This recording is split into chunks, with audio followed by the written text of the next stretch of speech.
समस्त प्रबुद्ध जनों का। आज हम सभी यहाँ उपस्थित हुए हैं दहेज विरोधी क्षत्रिय संघ के नैतिक प्रयासों की श्रृंखला में सामाजिक कुरीतियों के खिलाफ पहल करने। विडंबना है इस समाज की कि दहेज जैसे एक विषय पर हमें इतना बड़ा संघ बनाना पड़ गया। एक छोटी सी बात, एक छोटी सी समझ हमारे दिमाग में ठहरती नहीं। आज सामाजिक और जो जातिगत भेदभाव से है, इतर में एक बात कहना चाहूंगी कि इस समाज ने दहेज को जो है एक ऐसा रूप दे दिया है, एक कुरीति बना, एक परंपरा थी जिसे आज कुरीति का रूप दे दिया है कि आज हम इस दहेज को दिमक की तरह ये हमारे समाज को खाए जा रही है और हमारे पास कोई विकल्प नहीं है, हाथ पर हाथ धरे बैठे हैं।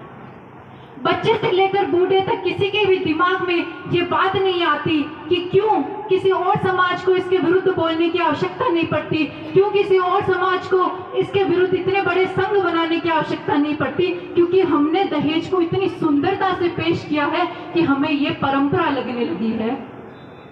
दहेज जैसी कुरीति जिसने समाज का हर तरीके से नाश कर दिया है, फिर भी हम इसके पक्ष में तर्क देते फिरते हैं, ये कैसी मानसिकता है?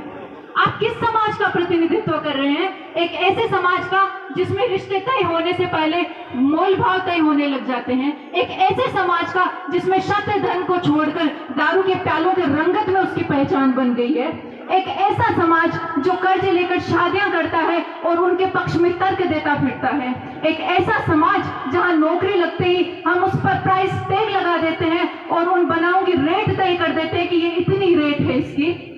किस समाज का प्रतिनिधित्व कर रहे हैं आप?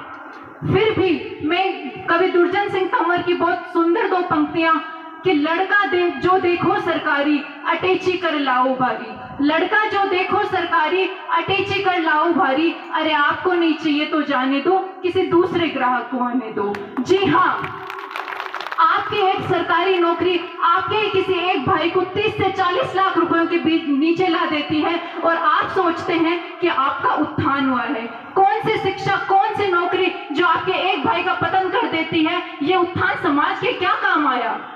पुरानी बातें तो पुरानी है, पुरानी सोच पुरानी है। मुझे ये समझ नहीं आता कि आजकल के युवाओं को ये कांटा आखिर चुभता क्यों नहीं है।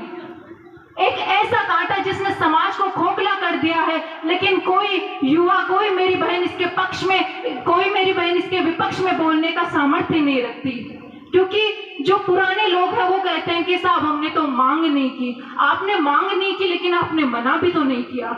दहेज जब तक बंद नहीं होगी ये प्रथा, जब तक आप सामने से मांगना बंद नहीं करेंगे या मांग भी नहीं रखते, तो जब तक आप सामने से मना करना बंद नहीं करेंगे, दहेज बंद नहीं होगा।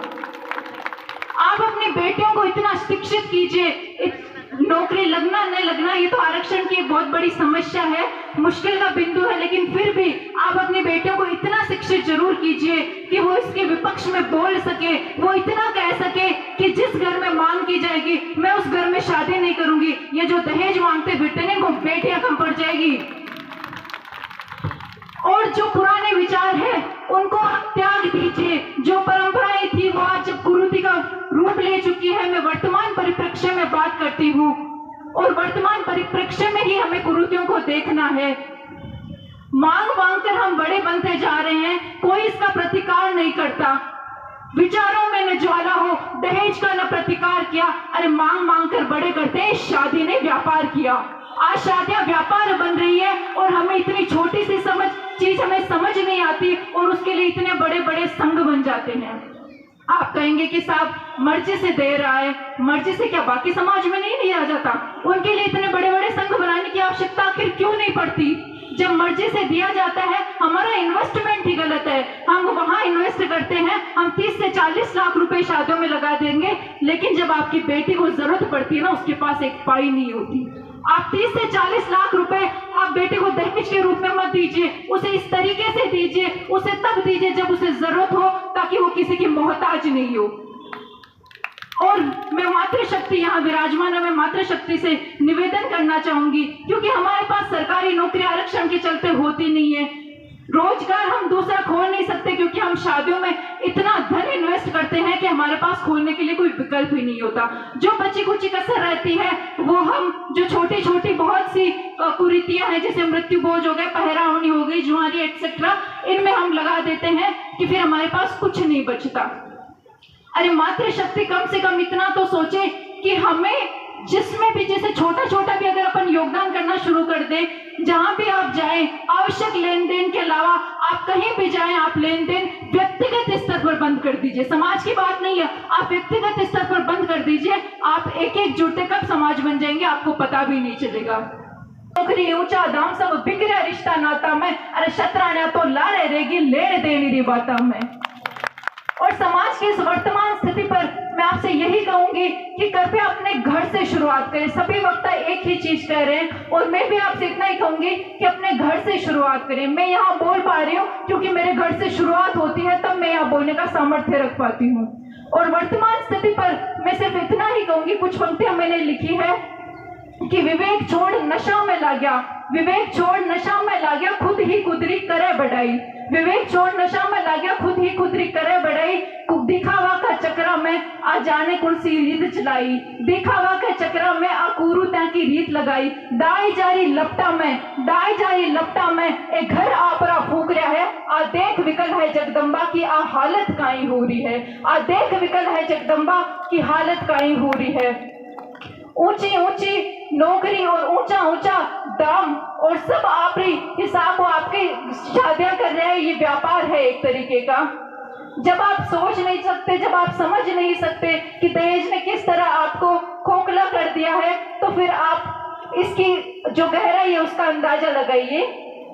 ऊंची ऊंची मांग करे कन्यादान की महता बुलाई, ऊंची ऊंची मांग करी और कन्यादान की महता बुलाई। ब्यावा ने व्यापार बना और बेटा ने है बोझ बढ़ाई, ब्यावा ने व्यापार बना और बेटा ने है बोझ बढ़ाई। टीका गाटी गहना ताई, टीका गाटी गहना ताई मोल भाव अब हो रहा है। आ देख विकल है जगदम्बा की टापर अब तो बिक रहा है, आ देख विकल है जगदम्बा की टापर अब तो बिक रहा है। अंत में मैं सिर्फ आपसे इतना ही निवेदन करना चाहूंगी कि शुरुआत अपने घर से कीजिए। यहाँ बहुत सारे वक्ता है, मैं तो उम्र और अनुभव दोनों में बहुत छोटी हूँ, लेकिन फिर भी मैं कहना चाहूंगी कि आप अपने घर से शुरुआत कीजिए और इन कुरीतियों को बढ़ने मत दीजिए, वरना ये कब दीमक की तरह आपके समाज को नष्ट कर देगी हमें पता भी नहीं चलेगा। जो युवा है मैं उनसे खासकर निवेदन करना चाहूंगी कि ये कांटा जो है इसे आप गौर से देखिए, इसे गंभीरता से लीजिए, आप इसकी जो गहराई है उसे समझिए कि किस तरह नष्ट कर रहा है हमारे समाज को। व्यक्तिगत स्तर पर आप एक छोटा सा भी प्रयास करते हैं तो समाज के लिए एक बहुत बड़ी बात होगी। और अगर आज मेरे यहाँ कहने से अगर एक कोई छोटा सा प्रयास, इतने लोग यहाँ बैठे हैं, अगर एक जना भी छोटा सा प्रयास कर लेता है तो मेरा बोलना सफल हो जाएगा, या जितने भी वक्ता उन सबका बोलना सफल हो जाएगा, क्योंकि ये घड़ी आगे से आगे जुड़ती जाएगी। ज्यादा कुछ नहीं कहते हुए मैं सिर्फ आपसे प्रार्थना करती हूँ कि कम से कम कुरीतियों की तरफ अपना ध्यान तो आकर्षित कीजिए। जो हम धन व्यय कर रहे हैं उस धन को आप कहीं और लगाइए। सशक्तता, शिक्षा, कितने सारे विषय, जरूरतमंदों की मदद करनी है वो हमें नहीं दिखते।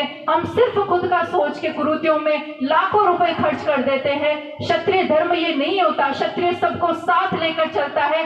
फिर भी मैं आपसे इतना ही कहूंगी कि कम से कम कुरीतियों की तरफ ध्यान आकर्षित करके समाज को अपना योगदान दीजिए। धन्यवाद। जय भवानी।